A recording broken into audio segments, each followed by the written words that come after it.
Амгаит – это новый минерал телурат таллия. Он является первым в мире природным соединением именно вот таллия с телуром.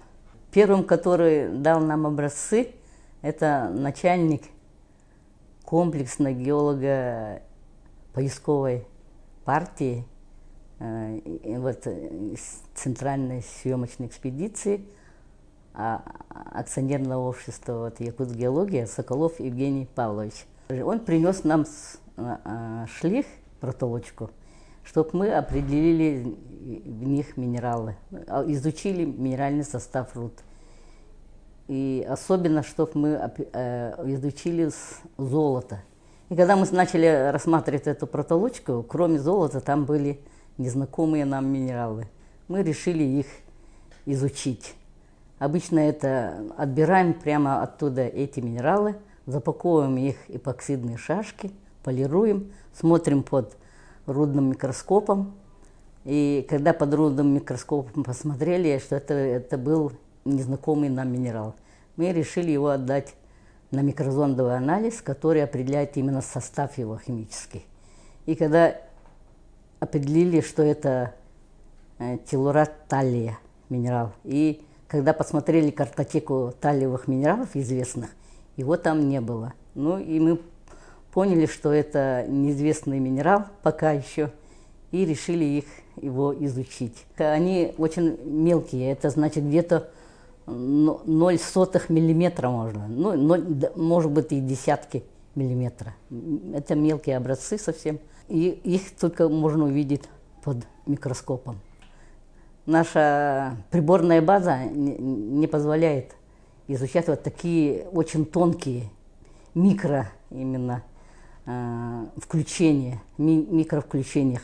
Макро еще можно изучить, а вот микро – это большой вопрос. Мы в этом же месторождении, вот Хохойском, нашли уже известные таллиевые минералы. Это висбергит, авиценит, и про них мы написали статью в журнале. И когда она была опубликована, к нам обратился Касаткин с Минералогического музея имени Ферсмана, который определил около десятка новых минералов таллия в Воронцовском месторождении на Урале.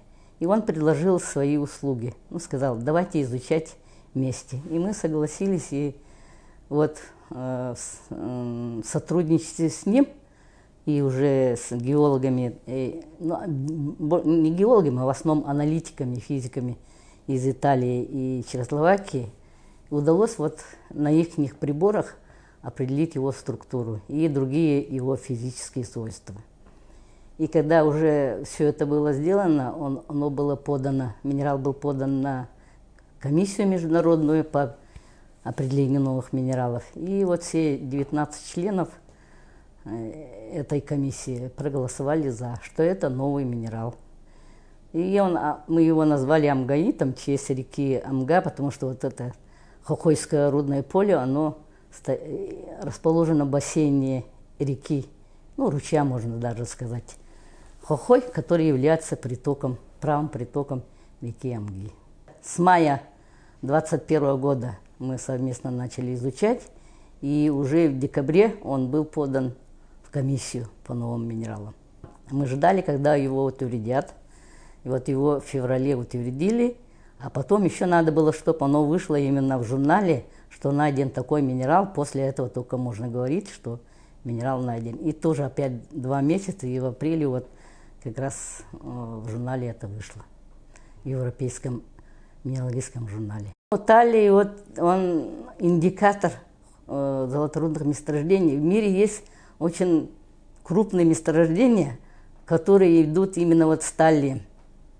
И вот поэтому мы думаем, что вот находка этих таллиевых минералов, не только амгаита, вообще всех вот этих таллиевых минералов, которые найдены в Хохойском месторождении, они индикаторы именно высококачественных золотых руд.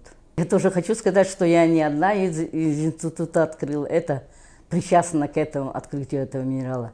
Мои ученицы, Кондратьева Лариса Афанасьевна, она тоже кандидат геолого-минералогических наук, старший научный сотрудник, и молодой наш ученый, младший научный сотрудник Кардашевская Вероника Николаевна. Потом они уже ездили на это месторождение Хохой, набрали еще материала, и мы сейчас там уже начали изучать и уже знаем, что есть еще несколько других минералов таллия, которые нам предстоит еще изучить, и возможно, что открыть тоже будет других новых минералов.